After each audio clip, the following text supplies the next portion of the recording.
আমার লোকে এমন জ্ঞান হইলো, আমার এই ছোট বাচ্চাটা জ্ঞান আমার ঝইরা গেল।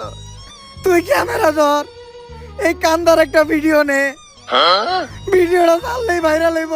ভালো করে নে যাতে চেহারাটা ভালোভাবে দেখা যায়। তুই ভিডিও করছ নাকি? তাড়াতাড়ি ভিডিও কর, কয়েকটা অ্যাঙ্গেল থেকে ভিডিও নিবি, তাও আবার স্লো মোশনে, সুন্দর করে এডিট করে ছাইড়া দিমু, সেই ভাইরাল হইব। আর তুই মুখ দিয়ে একটা ইমোশনাল ব্যাকগ্রাউন্ড মিউজিক দিবি, কারণ অরিজিনাল মিউজিক লাগালে তো কপিরাইট পড়বো। সাজিয়ে গুজিয়ে দে মোরে সজনী তোরা, সাজিয়ে গুজিয়ে দে মোরে। আর এটা দেওয়ার পরে কন্টেন্ট ক্রিয়েটরদের প্রতি আমার ঘৃণা জন্মাই গেল। একটা মানুষ ভাইরাল হওয়ার জন্য কতটা নিচে নামতে পারে, নিজের মরা বাচ্চারা দিয়ে পর্যন্ত ব্যবসা করে, তাদের করা ভিডিও করে ভাইরাল হয়ে যায়। আর ভাইরাল হওয়ার পর সবাই তাদেরকে নিয়ে রোস্ট করে, ট্রোল করে, যার ফলে তারা আরো ভাইরাল হয়ে যায়। আর তারপর শুরু হয় তাদের নাচানাচি, কেউ চায়ও পায় না আর কেউ পায়ও মূল্য দেয় না। তাই আমি চিন্তা করি এই ধরনের কন্টেন্ট ক্রিয়েটরদেরকে আমি বাঁচতে দিব না।